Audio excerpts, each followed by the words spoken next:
Good morning again. This is Doug Dalma. I'm going to hopefully finish today the final chapter, chapter 13 of the Presbyterian Philosopher, the authorized biography of Gordon H. Clark.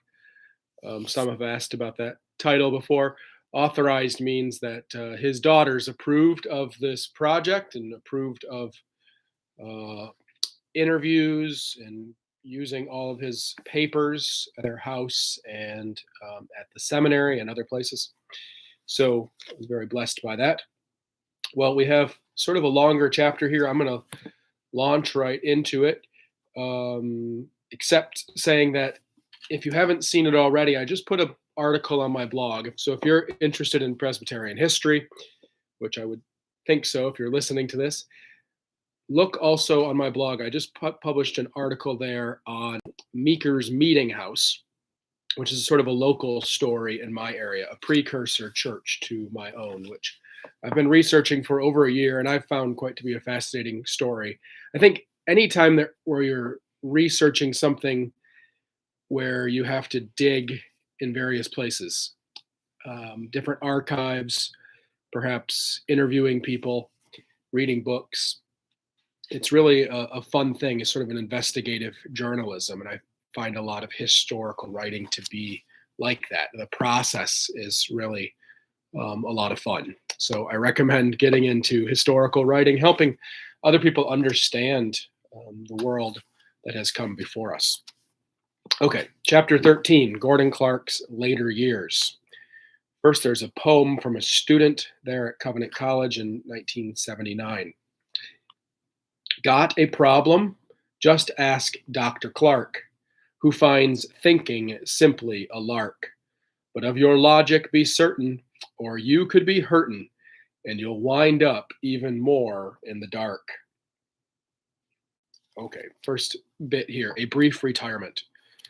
There were a number of signs that suggested Gordon Clark would retire from teaching at the customary age of 65, if not earlier. During the 1961-62 school year, when Clark was on sabbatical from Butler University, writing a book on Karl Barth with a grant from the Volcker Fund, he wrote to Carl Henry that he wished he could have a grant indefinitely, be done with teaching, and focus instead on his writings. He also wrote to Henry, who was working long hours as editor of Christianity Today, saying, my whole inclination is to buy a Hogan on the Arizona desert and to hole up for the rest of my life. Maybe you enjoy your merry-go-round. It seems more like the whip to me, and it jerks my neck. Unquote. Another sign pointing to his imminent retirement occurred in 1968 when a festschrift in Clark's honor was made with contributions from a number of fellow philosophers and edited by his colleague, philosophy professor Ronald H. Nash.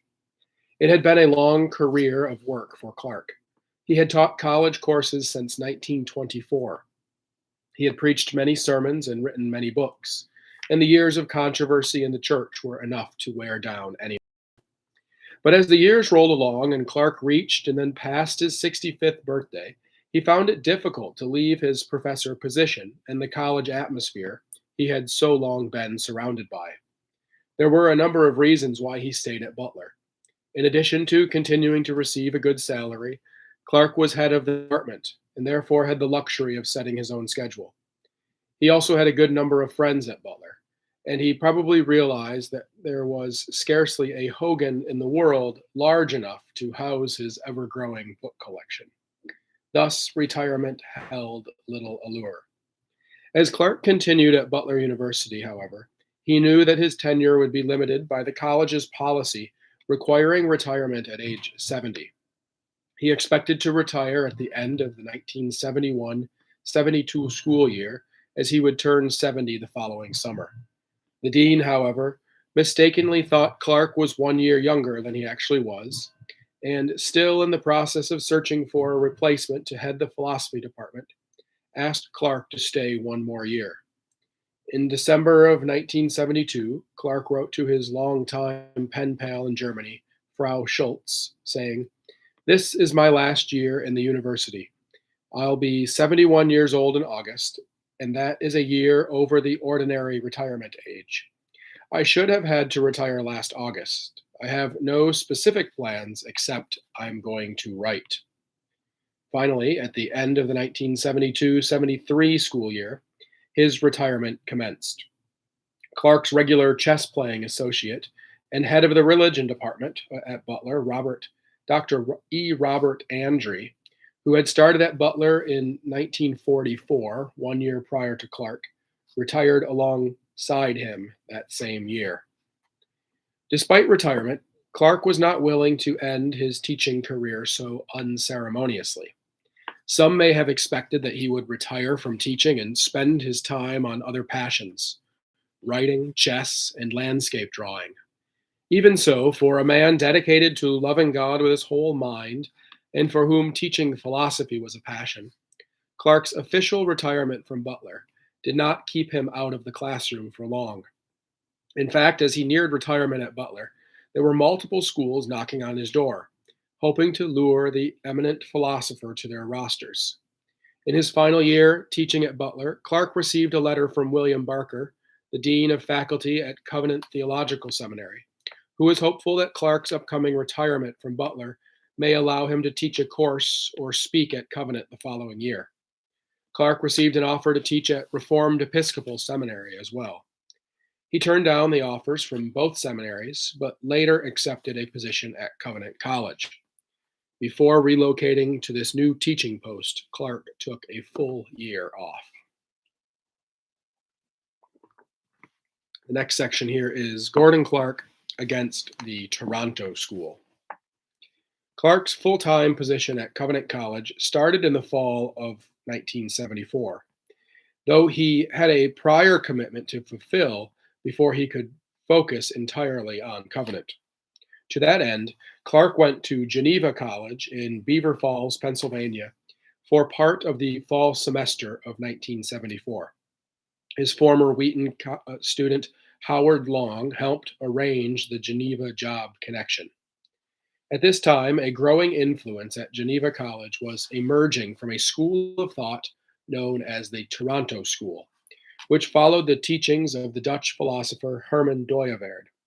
Although Dooyeweerdians built institutions with the names Association for the Advancement of Christian Scholarship and Institute for Christian Studies, the Toronto School's main focus was not teaching accepted Christians, but advancing Dooyeweerd's particular philosophy.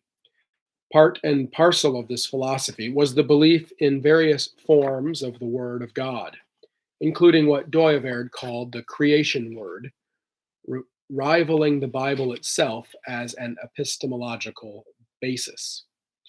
Johannes Voss, the longtime professor of philosophy at Geneva, had retired in the previous year, 1973, but remained concerned about the presence of Dooyeweerdian thought on campus. One proponent of the Toronto School had then recently been hired. And here I've later added a note in my copy. This man's name is Pete Steen, hired on at Geneva only to be let go for his views a short while later. It seems that Clark was hired to fill some open lecture times while Geneva was searching for a long-term philosophy professor who was not associated with the Toronto School. In February 1973, during his last year as chairman of the Bible and Philosophy Department, Voss wrote a letter to the administration of Geneva College, warning them of the teachings of the Toronto School with its, quote, marks of a sub-Christian cult, unquote, and hoping, quote, that there will be the most thorough and careful consideration before another advocate of the Amsterdam or Dooyeweerdian school is appointed to the Geneva faculty, unquote. Voss also wrote a letter to the members of the Student Senate of Geneva College, expressing and explaining reasons for his opposition to the formation of a Dooyeweerdian club on campus. According to a note on this same letter, Voss's advice was heeded, and the proposal to have a Dooyeweerdian club on campus was defeated at the Student Senate by a vote of 11-0. Voss wrote of his opposition to the Toronto School. I am 71 years old and cannot expect to live in this world many more years. But as God gives me strength, I intend to oppose the Toronto movement until I die. Unquote. To combat the Toronto school, Voss asked Howard Long to write a review of The Challenge of Our Age by Hendrik Hart, a Doyverdian. Long, in turn, deferred to Clark to write the review, writing to Clark, quote, "My review would be just a pop gun and yours would be big caliber," unquote. Long also wrote, quote, "At this time, we, the Reformed Presbyterian Church, need a scholarly demolition of the Toronto philosophy because there will be a report on it at our next synod," unquote. Referring to the review, Voss acknowledged to Clark, "I am very glad you are willing to undertake this." Clark took up the task, and the review came out later that year in the Reformed Presbyterian Church's journal, Blue Banner Faith and Life.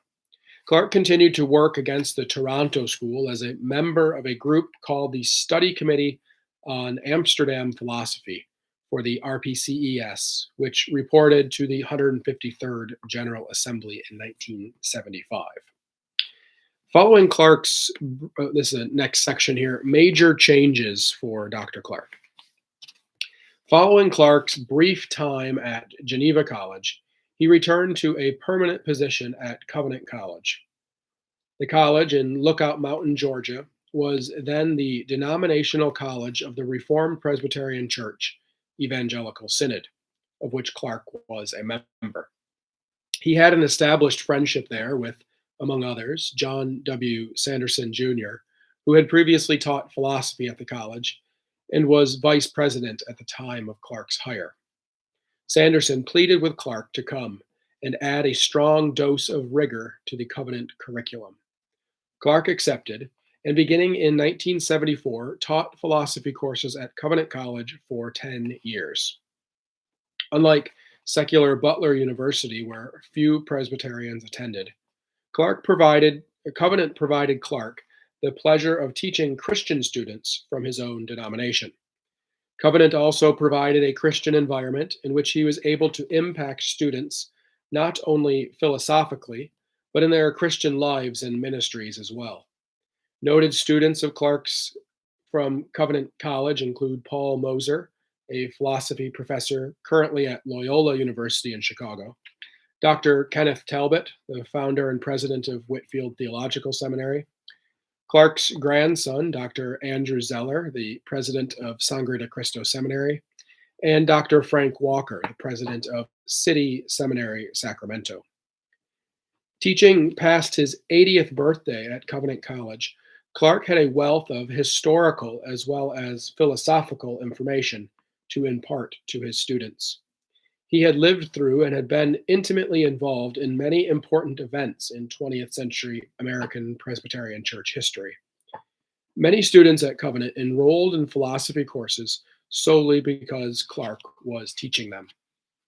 In July of 1977, after Clark's third year at Covenant College, his wife Ruth died of leukemia. Later that year, Clark wrote to Frau Schultz, "I know quite well what it means to be sad. It is useless to soften the message. My dear wife died in July, and I am alone, physically healthy, but alone." Unquote. The previous year, in order to help care for his wife, he switched from teaching full-time to part-time, claiming, quote, "advanced senility," unquote, and, quote, "a desire to become Grandpa Moses," unquote. Clark's reaction to his wife's death alarmed a number of people.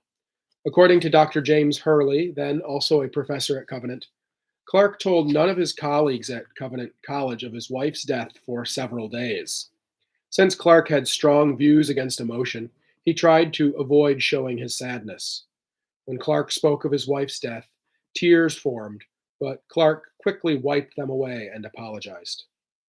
But according to J.C. Keister, a former Covenant College professor and Clark's close friend, Clark did share the news of Ruth's death with him. He recalled, "Gordon's reaction to his wife's death was very touching. He called me up the evening of the day she died. wanting to play chess, to get his mind off it. Up to that point in time, I had been more than holding my own with him in our games over the phone. Not that night. We played several games, and I lost most of them and drew only one. I was thankful to have been able to minister to him, if only by playing games of chess with him. The next section is the challenge of art. During his years at Covenant College, Clark applied himself to the artistic disciplines of poetry, drawing, and painting. His interest in writing poetry reached back at least to his early adulthood, when he wrote poems, often in French, and mostly to the love of his life, his then fiancée, Ruth. Clark's softer side included an interest not only in poetry, but also in painting and drawing. This led him to enroll in several art courses at Covenant under art professor Ed Kellogg starting in 1975. Years later, in his retirement speech, Kellogg was able to proclaim that the person who took the most classes from him during his career at Covenant was Gordon Clark. Kellogg related that Clark first came to his art class when Kellogg was only in his second year of teaching, and that while Clark was intimidating at first, over time Kellogg grew fond of him. The nearly unanimous consensus of Clark's friends and family was that he was not a good artist. In fact, Clark admitted as much in a letter to Nick Barker at Covenant College. Quote, "Outside professional philosophy, I write terrible poems, paint worst pictures, and play mediocre chess." Unquote. But Clark was not overly concerned about criticism. He painted for the sheer pleasure of the activity and out of love for God's creation. But art wasn't always enjoyable for Clark. In 1982, the Chattanooga News Free Press interviewed Clark and recorded, "Dr. Clark, widowed and the grandfather of 9, enjoys chess and painting. Well, chess anyway. The painting is with oils and he attacks the canvas with the vigor of a love-hate relationship. Tell the public that I find the oil painting the most irritating activity I can think of," he says, humorously confessing some degree of masochism. He likened the pastime to self-flagellation by a medieval monk. That's the end of the Times quote. Clark was often out of his element when creating art. Kellogg recalled, quote, "Clark was so muscle-bound in his left hemisphere and atrophied in his right hemisphere, my impression was that artwork really frustrated him, that he couldn't master it, that he couldn't rationally figure out what the issues were here." Unquote. I think that's one of the greatest quotes there from Kellogg, that Clark is muscle-bound in the left hemisphere and atrophied in the right. Nevertheless, Clark continued his pursuits. While traveling out west during summers away from Covenant, he drew and painted landscapes, which he brought back to show Kellogg when classes resumed in the fall. Kellogg recalled, quote, "Clark had gotten a book on the perfect ideal composition in art. He came into my office one day before class and almost slapped this book down on my desk and said, 'According to this book, this is a perfect composition.' He knew that the drawing or painting was just terrible, and it was. He knew it and was very frustrated that he couldn't approach it and do something that came so easy to him with his left hemisphere approach." Unquote. J.C. Keister also recalled a comical story regarding Clark's efforts in art class. Quote, "Regarding his artwork class with Ed Kellogg, I recall seeing him and the rest of the art class outside one day, painting the library building on canvas. The contrast was complete between Gordon and the rest of the class.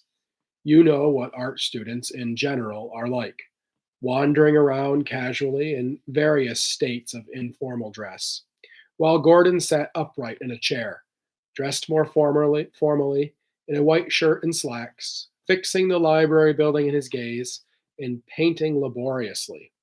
He always said that he worked at it. I went up to him and examined his painting along with Ed Kellogg.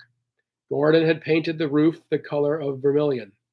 Ed asked incredulously, 'Straight from the tube?' And Gordon responded forcefully, straight from the tube, unquote.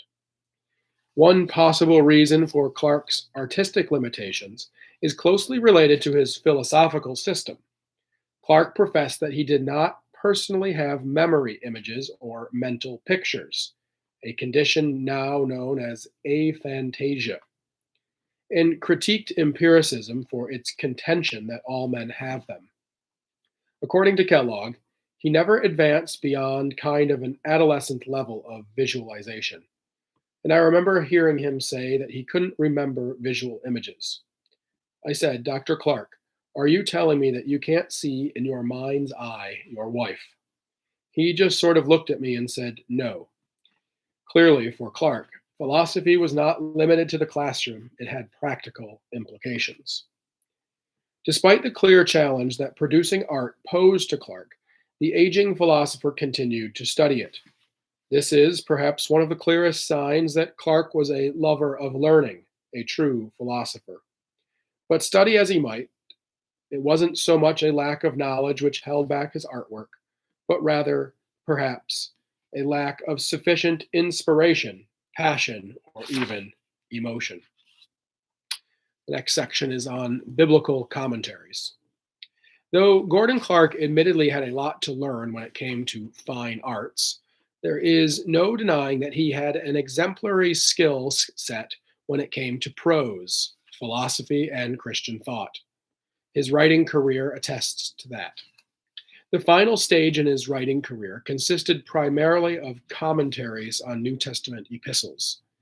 These commentaries included, in chronological order, Peter Speaks Today, a devotional commentary on 1 Peter, 1967, 2 Peter, a short commentary, 1972, Colossians, another commentary on an inexhaustible message, 1979, 1 John, a commentary, 1980, the Pastoral Epistles, 1983, Ephesians, 1985, 1st and 2nd Thessalonians, 1986, and Philippians, 1996.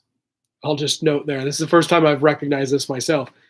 All of those commentaries that were written before, that were published before Clarke died, had titles of something more than just the name of the book. But I notice here that the ones that were published posthumously were just called Ephesians, Philippians. Very simple. It seems that Clarke probably wouldn't have approved of that title, seeing that the ones while he was alive were titled more creatively. Clarke's commentaries differed from standard commentaries in a number of ways. They were, for the most part, neither devotional nor popular nor technical, but rather expository and philosophical. They were practical commentaries addressed, as Clarke said in his commentary on Colossians, to the ordinary Christian. In the last years of his life, he did not slow down in effort, but continued writing, completing nearly a dozen more books. His increasing age and the expectation that he was running out of time spurred on his urgency. Writing came to occupy more and more of his time. But the process of writing by hand, then typing what he wrote, then having it published, could only move so quickly. He never took to using a computer and did much of his writing by fountain pen and ink. In fact, according to his son-in-law, Dwight Zeller, Clarke once complained about the high cost of ink. This was surely a sign of a prolific, though perhaps somewhat old-fashioned writer. The next section, John Robbins, crusader for Clarke's philosophy. Now, I've heard from time to time from the Trinity Foundation that they may be working on a book on John Robbins, and maybe a personal recollections book like they did with Gordon Clarke. And I think that would be valuable for many to get a fuller picture of the man, as perhaps some hear one or two things about John Robbins, but it's important, like any person, like I learned with my biography of Clarke, it's important to interview lots of people. And we saw it there with just in this chapter with Clarke's wife's passing, and how one person at Covenant can say, oh, he reacted coldly, but another person can say he reacted warmly. So we get a much fuller picture of a person when we get more information. So the next section, John Robbins, crusader for Clarke's philosophy. Clarke found a publisher for his commentaries and later theological works in John W. Robbins, 1948 to 2008, a young PhD graduate in philosophy from Johns Hopkins University. Robbins first contacted Gordon Clarke in the early 1970s. Then, in 1973, he wrote Clarke a letter asking for help in securing an academic position.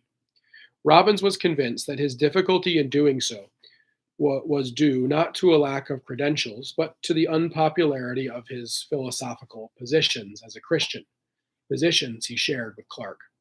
Clarke obliged, writing a letter of recommendation for Robbins, a task which he repeated years later when Robbins was again looking for an academic post. Robbins had read many of Clarke's published works while writing his dissertation at Johns Hopkins on the political thought of Sir Robert Filmer, a 17th century English political theorist. Robbins' widow, Linda, recalled that although he had studied several significant Reformed thinkers extensively, it was not until his discovery of Clarke's writings, and specifically his reading of Clarke's Religion, Reason, and Revelation, that he was thoroughly convinced that Reformed thinking was in line with the Bible. Robbins was an intelligent scholar who wrote numerous books influenced significantly by Clarke's thought. Prior to earning master's and PhD degrees at Johns Hopkins, he completed an undergraduate degree at Grove City College in Pennsylvania, where he attended with the express goal of studying economics under the laissez-faire and Christian economist Hans Sennholz. I would add also Austrian economist. Though Robbins struggled to find a suitable academic post, he did find work in politics, first as a legislative assistant and later as a chief of staff to the Libertarian Republican congressman from Texas, Dr. Ron Paul. Though Robbins and Clarke were in correspondence by the early 1970s, they did not meet in person until 1978, at which time Clarke baptized Robbins' daughter. By that time, Robbins had founded a publishing group, the Trinity Foundation, established 1977, utilizing the editing skills he had learned on a previous job he had in Boston. The Trinity Foundation was created with the primary purpose of publishing Clarke's books, both new titles and others long out of print. Clarke appreciated Robbins's hard work in editing his books and was glad to have a publisher for his books at a time when other publishers were uninterested. Robbins was dedicated to getting Clarke's views to a larger audience through the foundation. He even refused to take a salary for his work at the foundation until late in the 1990s. Robbins also wanted to write Clarke's biography, though he died before he could begin writing it. But even without the biography, Robbins's efforts have proved to be of critical significance, for by publishing Clarke's books and his own, Robbins brought Clarke's thought to a new generation. Robbins was fearlessly polemical and through the years alienated many, not only because of his views, but also for the uncompromising zeal with which he held to them. An example of Robbins's intractable personality and its results occurred at Sangre de Cristo Seminary. Robbins was hired there in the early 1990s as a visiting professor and taught a course in apologetics, taking over the course Clarke had once taught. However, after a dispute in 1999 with the seminary's founder, Dr. Dwight Zeller, Robbins was never invited back to teach. Dr. Zeller was not the only person to come into conflict with the strong personality of John Robbins. Dr. Greg Bahnsen, a supporter of the apologetics of Cornelius Van Til, engaged in a polemical exchange with Robbins. A number of letters between these two men, in addition to critical reviews of each other's books, were published in the journals Journey and the Trinity Review.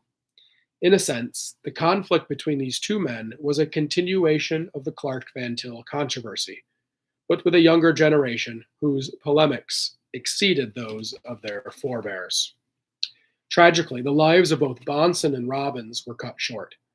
Bonson passed away because of complications following heart surgery in 1995 at age 47. And after fighting cancer for 3 years, Robbins passed away in 2008 at age 59. In the continued theological debates since their deaths, neither the Clark camp nor the Van Til camp has had a definitive leader. Next section here, the Presbyterian Church in America, to join or not to join. Take some coffee here first. My own experiences, negative experiences with the PCA now are seen more strongly, understood. What I'm trying to say, anyways, is that Clark's concerns and warnings about the PCA have proven to be true, I think, in a lot of ways, and I've personally experienced some of that. So this next section, the Presbyterian Church in America, to join or not to join. Clark had been through more than his fair share of denominational change. A major denominational separation, the OPC from the PCUSA. Another split, the BPC leaving the OPC. A switch on his own to a new denomination, from the OPC to the UPCNA. A transfer of his congregation's allegiance, from the UPCNA to the RPCGS. And a merger, the RPCES and EPC to form the RPCES. In fact, he was involved in nearly every major denominational struggle in the 20th century U.S. Presbyterian history.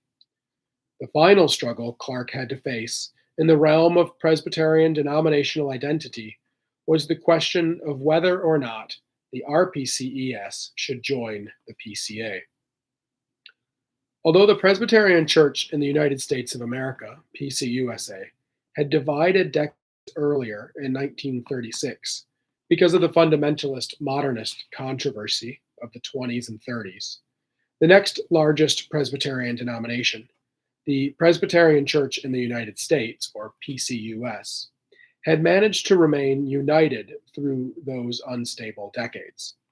Still, there existed within the PCUS both fundamentalist and modernist factions which threatened to cause a divide.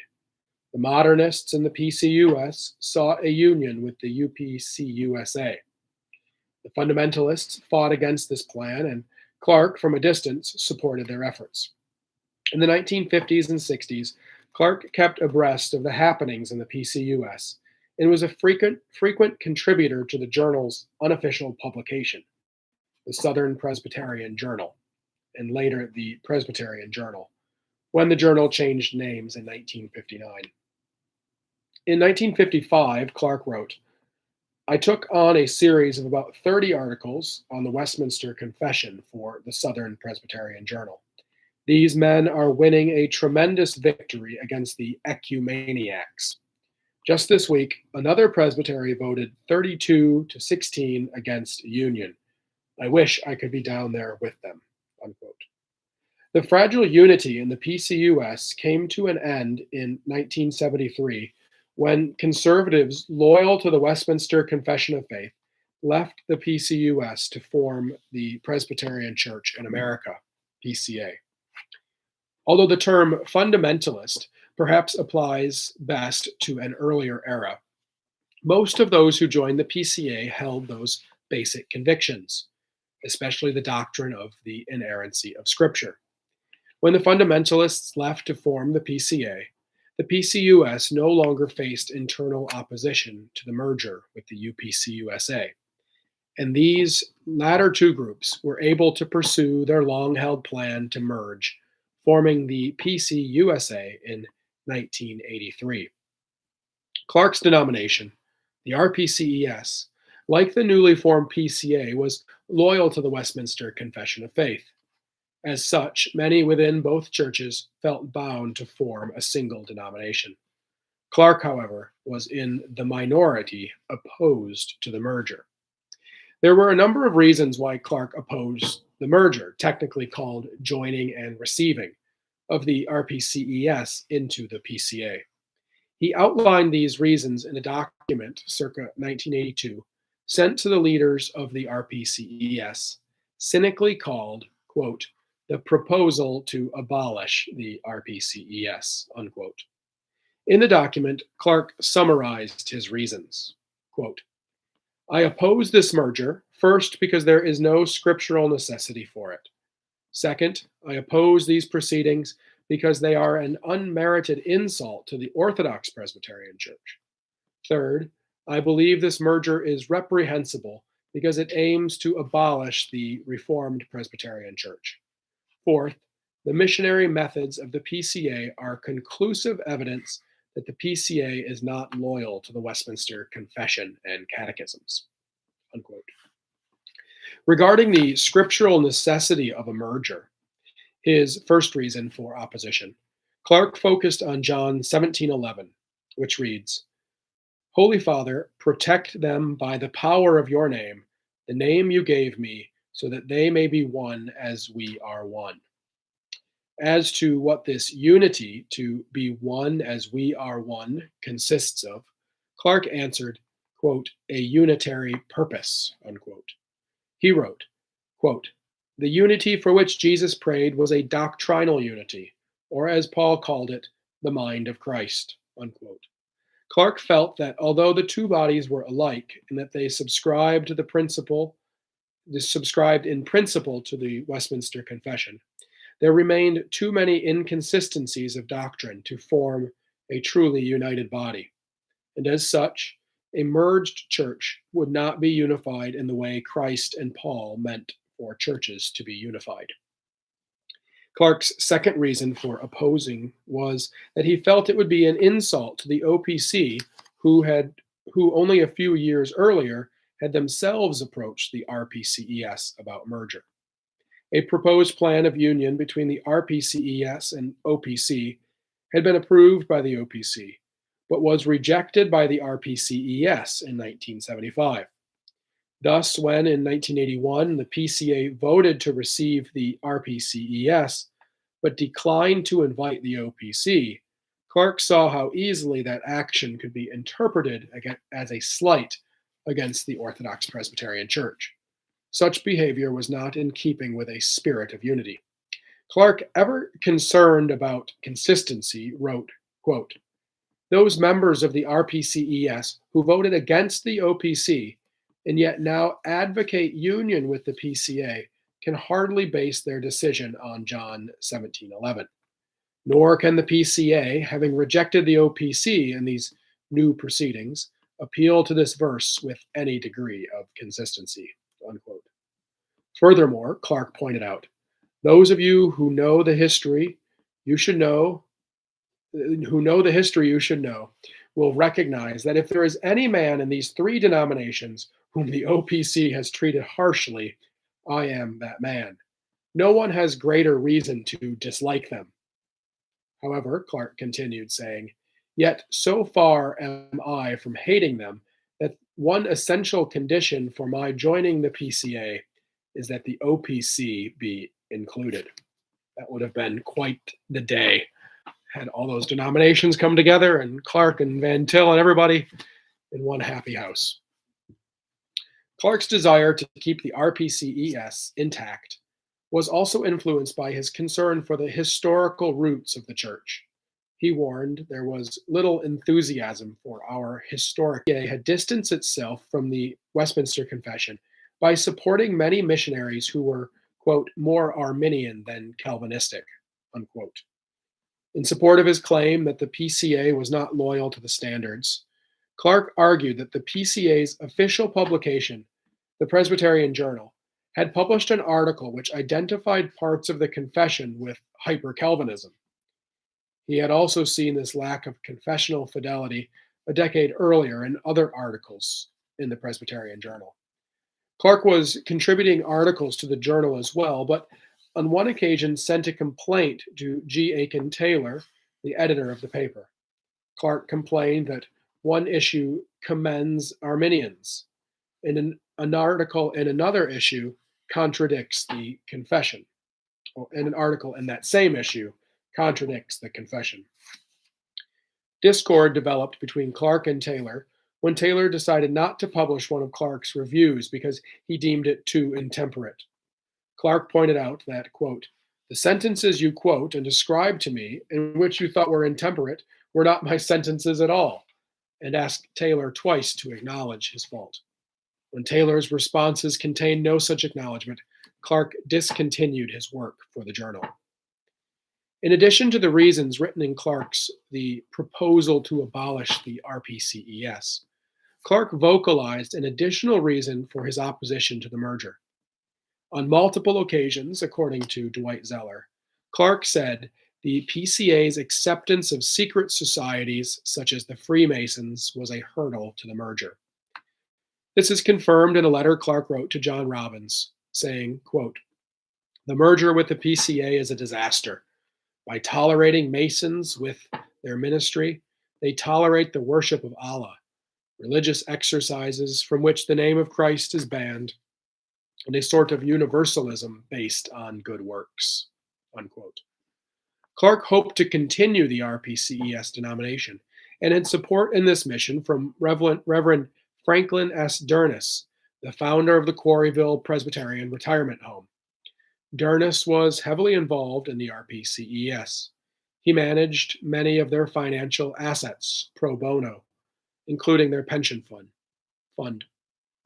Referring to Clark's The Proposal to Abolish the RPCES, Durness wrote to Clark, "I have received your article regarding joining and receiving. It is superior, and we are taking steps to have it duplicated." According to his family, Durness fought tooth and nail against the merger. Despite opposition from such men as Durness and Clark, the General Synod of the RPCES voted 322 to 90 to approve the merger with the PCA. On June 14, 1982, the RPCES, along with its Covenant Theological Seminary and Covenant College, merged into the PCA. When the joining and receiving of the RPCES and PCA did occur, Durness, although aggressively opposed to the merger, felt that it was the correct Presbyterian action to yield to the majority. According to an article in the Presbyterian Journal, quote, "For many in the RPCES, the process of bringing the churches together reached its culmination when the Reverend Franklin S. Durness of Quarryville, Pennsylvania, addressed the combined churches and spoke of his support for the new denomination. In recent months, Durness had been a staunch opponent of the proposal," unquote. While Durness came to accept the merger, Clark did not. Clark felt betrayed and wrote an excoriating letter to Durness, effectively ending their friendship. According to Durness's family, Franklin was shocked by the letter. Following the merger, Clark stopped attending presbytery meetings and looked for a new denomination. He ruled out transferring his membership to the OPC because he perceived animosity against him there. He felt theologically comfortable with the RCUS, but he had no contacts there and felt that their center in the Dakotas was too distant. He also ruled out the Covenanters, the RPCNA, because he could not agree with their positions of psalm-only singing and the exclusion of musical instruments in worship. When he transferred his ministerial credentials, it was to the independent Covenant Presbytery. One reason Clark joined the Covenant Presbytery was his friendship with Alan McRae, whom he had known since the early days of the OPC. McRae founded Covenant Presbytery in 1971 after leading a group to break away from Carl McIntyre's Bible Presbyterian Church, Collingswood Synod. Clark also chose Covenant Presbytery because it was geographically spread out. This meant he was unlikely to play a prominent role or attend many meetings, which was to his liking as he did not enjoy meetings. We've got just a few more pages here. See if I can make it through. I might need a break for more coffee. I woke up particularly early this morning. It's 5 or something. I don't know what it was. But Thought it would be a good time to try to finish this reading and hopefully then move on to some other projects. Well, I already have a number of projects in the works, and be glad to see some success on those projects. Well, the next section is called My Good Friend, Personal Reconciliation with Cornelius Van Til. Late in life, Clark and Cornelius Van Til crossed paths on at least 4 occasions. Judging from the two men's actions on these occasions, and from the words they wrote in those later years, it seems as though any lingering animosity from the days of their controversy was minimal. The first of these 4 encounters occurred in the fall of 1977. Clark had been invited by students of Westminster Theological Seminary to visit and give a lecture, and he jumped at the opportunity. Clark's daughter Lois and her husband Dwight Zeller then lived in a nearby suburb, so Clark stayed with them, using his visit to Philadelphia as a chance to spend time with family. Greg Reynolds, a former student of Clark's at Covenant College, then attending Westminster, had the idea of having Clark come to speak. Leroy Oliver, former chairman of the Board of Trustees at Westminster, was also keen on the idea. Though through Oliver, Reynolds arranged for Clark to speak in the chapel and meet students in Machen Hall. Of this meeting with the students, Reynolds recalled, I remember marveling at how sharp Dr. Clark was in answering students' questions, some quite challenging. After the lecture, Oliver arranged for Clark and Van Til to have lunch together, along with other members of the faculty, including John Frame, Paul Woolley, and Robert Knudsen. According to Dwight Zeller, both Clark and Van Til were glad for the opportunity. The reconciliation between Clark and Van Til was not philosophical, but personal. Both had recently become widowers, and both were advancing in years. Clark was 75 and Van Til was 82. Reynolds recalled, I remember that Clark and Van Til met in the driveway in front of Machen Hall. They warmly embraced one another. Unquote. Later that year, in an interview for Christianity Today, Van Til made reference to, quote, my good friend, Gordon Clark, who believes in the inerrancy of the Bible, unquote. That same term, my good friend, will go both directions. Quite wonderful to see that. A second time Clark and Van Til crossed paths later in life was in 1981 when Clark visited Faith Theological Seminary in Philadelphia to give a lecture on apologetics. He was invited by Norris Clark, no relation to himself, but the grandson of Carl McIntyre, the president of the seminary. Van Til attended and listened to the lecture. After the lecture, Clark told Dr. Gary L.W. Johnson, then a student at Faith, that Van Til had always been courteous to him, and that of all the Westminster professors during the controversy in the 1940s, it was Ned Stonehouse who had it out for Clark. Toward the end of his life, Clark's relationship with Van Til, in fact, seems to have been quite positive, far more positive than one might expect considering Van Til's attempt years earlier to nullify Clark's ordination. In a lecture in 1981, Clark said, quote, I'm on very good terms with all my enemies. I mean my apologetic enemies, unquote.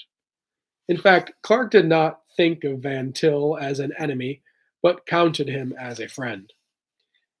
According to Clark's grandson, Andrew Zeller, who lived with Clark while attending Covenant College, Clark referred to Van Til as my good friend Van Til, unquote. Zeller recalled, I heard him say that many times, unquote.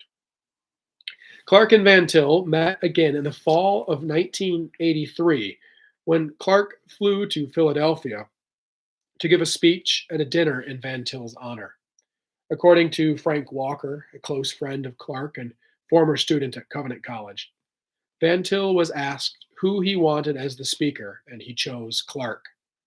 Walker also recalled, quote, I had an extended conversation one evening with Clark about their relationship, and he said very clearly that he had never held anything against Van Til personally.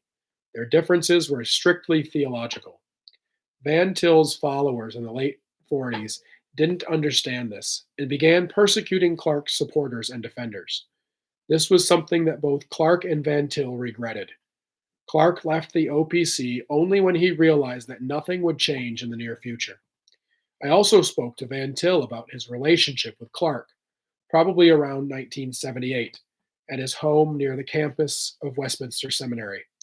Unfortunately, by that time, his mind had deteriorated to the point where it was hard to get any meaningful information from him. But I didn't get a sense that he thought of Clark as anything but a dear Christian brother. A fourth occasion, that's the end of the quote from Walker. A fourth occasion was mentioned by Carl Henry in a lecture given at Westminster Theological Seminary. He said that he, that's Henry, Clark, Van Til, and Elvin Plantinga, or Plantinga as some say, met in Grand Rapids, Michigan for an unpublicized dinner with a 2 or 3 hour dialogue. Henry did not provide the date or even the year of this meeting, but judging from his comment about Van Til being a little past his prime, it was likely sometime in the early 1980s. Although theological issues still separated the two men, a certain amount of reconciliation and forgiveness must have been shared between them. 2 books in the Clark collection at the Sangre de Cristo Seminary Library have notes from Van Til evidencing this fact. The first, Van Til's God of Hope, Sermons and Addresses, with a copyright of 1978, has this note. These are handwritten in the book. Gordon H. Clark, your brother in our common Savior, Cornelius Van Til. And a second book of Van Til's, The Reformed Pastor and Defense of Christianity and My Credo, with a copyright of 1980, has a note which reads, to Gordon H. Clark from Cornelius Van Til, your brother in Christ Jesus our Lord. Now we have 2 short final sections. Colorado and the final years. After Clark's wife passed away in July of 1977, Gordon Clark lived alone. His grandson stayed with him for a little over a year, beginning in January of 1982. But by the time Andrew moved out to get married in May of 1983, Clark had put his house on the market. The home had much more space than he needed if he were to live alone, and his frugal disposition motivated him to sell it. When the house sold late in the summer of the following year, Clark moved into a small apartment in August or September of 1983. Andrew noted that he was sad to see his grandfather move into small, dark quarters that were well below his dignity. But Clark did not live in the basement level apartment for long. Less than a year later, at age 81, Clark retired from Covenant College and moved permanently to Sangre de Cristo Seminary, taking the title Scholar in Residence. The seminary in rural Colorado, outside of the town of Westcliff, was founded in 1976 by Clark's son-in-law, Dwight Zeller.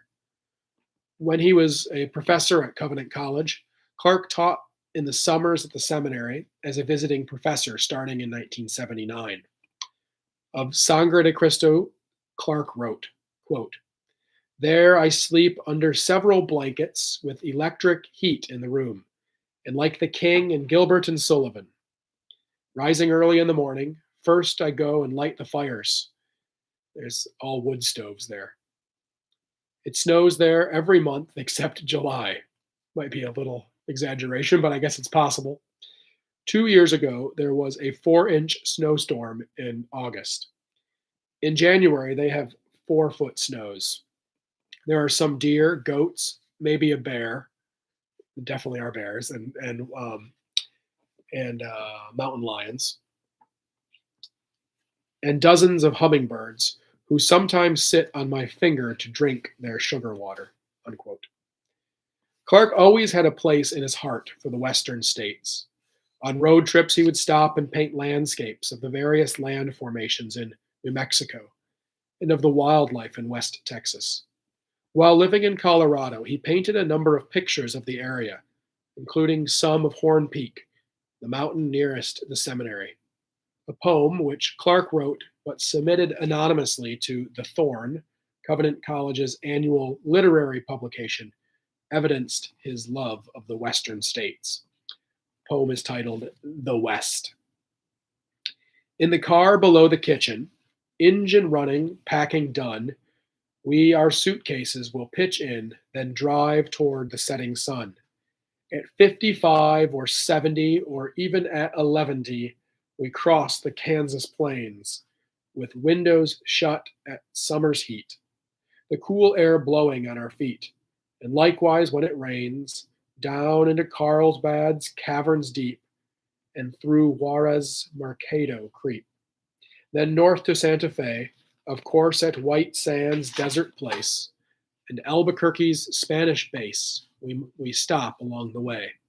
To Mesa Verde toward the west, and Arches at their very best. We drive to Dinosaurs, then up the Colorado stream. Mount Evans, heavens like a dream. We pass our happy hours, a dream, say it is not, or bury me and let me rot. End of poem.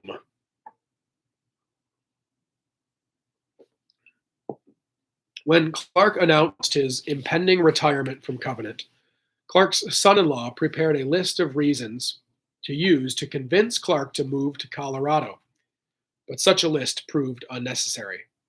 When Zeller invited Clark to relocate, Clark quickly responded, "I'd like to." It was therefore resolved, and in September of 1984, Clark headed to Colorado to teach what would be the final course of his career. Once settled in Colorado, he took a driver's test to get his license in the state. He failed the test, quite possibly the only test he failed in his entire life. Unwilling to retake the test, he gave up driving and sold his car. On the morning of April 9, 1985, surrounded by the beautiful landscapes and family he had so loved, Gordon H. Clark passed away. He died in his home at Sangre de Cristo Seminary, 1 week after having been released from the hospital with a stomach illness. He had first gone to St. Thomas More Hospital in nearby Canyon City, but because of the severity of his condition, he was transferred to a larger hospital in Colorado Springs. Knowing his death was imminent and that doctors could do nothing for him, Clark convinced them to let him go home. According to family, he was as stoic in death as many believed him to be in life, and he faced the inevitable with whatever grace is possible in such circumstances. The cause of his death was cirrhosis of the liver, not from alcohol, which he never drank, but from the effects of the drug Indocin, which he had taken since his 40s to treat arthritis. He was 82 years old. At the time of his death, his family included his 2 daughters and their husbands, 12 grandchildren, and 1 great-grandchild. A simple gravestone shows the location of his burial at the Eula Cemetery near Westcliff, Colorado. According to the bulletin from the funeral service, he had last preached in December of 1984 on the topic of Jesus Christ's incarnation. The funeral service bulletin also records his last words 2 days before his death. "Dwight, I hope you'll have a good library."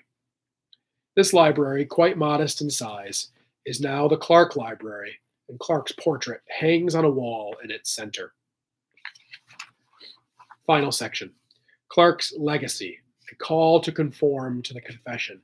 And I've given a long speech on this that you can find online on the confession and related to Clark. If anyone's interested, of course, ask me. Throughout his career, Clark supported the system of doctrine of the Westminster Confession of Faith. His legacy is a call for the church to respect the confession and study its doctrines. For Christians outside of Presbyterianism and more broadly fundamentalist churches, Clark's emphasis on the confession is a call to expand one's knowledge of doctrines beyond the mere basics of the Christian faith. For Presbyterians, the history of Clark's struggles in the church points to the importance of limiting ordination requirements to the doctrinal system of the confession, helping to prevent personal opinions or idiosyncrasies from causing animosity within the church. Yet the value of reading Clarke's publications is not limited to just one particular denomination or another. For many, his work provides answers to difficult questions of doctrine and apologetics. For others, his work inspires confidence in the truth of the Christian faith. And for all Christians, regardless of denomination, Clarke serves as a champion of the faith. He was a man of great integrity and uncompromising principles. He asked hard questions and wrote prolifically for the benefit of his fellow man in the furtherance of solid doctrine. His legacy is that of a stalwart defender of Christianity, and his is an example worth following. The end. Fin, as they say. There are a number of appendices in the book, life timeline, some notes about his affiliations as a professor and a minister, timeline of the controversy, and then Appendix C, be clear on this, the studies of the doctrine of the complaint is something Clarke himself wrote but was never published. So we put it in here. It's not my writing, that's his. And then, of course, a long bibliography and index at the end. I have some notes also from Dr. Clarke's daughter. When she read the book, she gave me a number of typos that she found, which is appreciated and sort of comical in my opinion, because much like her father, she is a stickler for details. Very much love both of Dr. Clarke's daughters. They've become great friends of mine, despite a generation gap. But I guess that is the end of our reading here. I've learned, I would say, quite a bit, even since the publication of this volume regarding Clarke's life. So I've written a number of other pieces on my blog. There's a few things I haven't written because some things are better off not being written. And maybe that means things will disappear to history. But certain researchers may find things that I haven't found, or they certainly will find things that I haven't written in the book. Sometimes things are personal, but I try to get much of the personal information out there as long as it wasn't too personal, let's say. But I hope everyone was blessed by this reading, and I hope everyone has a Merry Christmas. Have a good day. God bless.